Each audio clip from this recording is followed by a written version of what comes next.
شفت الناس شتمني في التعليقات ازاي يا ابتسام؟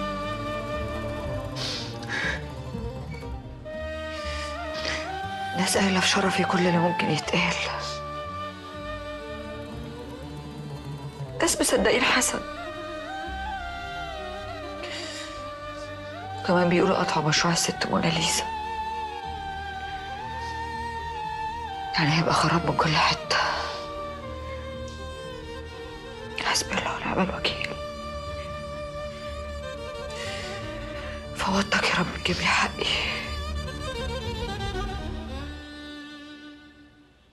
اخوك ده وحش قوي يا محمود،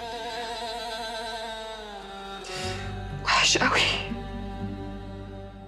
انا ما بقاش في ايدي اي حاجه اعملها غير ان انا اقول حسبي الله ونعم الوكيل. انا عايز حقي يرجع، عايز القانون ياخد مجراه، وعارف ان حقي يرجع. عاجبك اللي انت وصلتنا ليه ده؟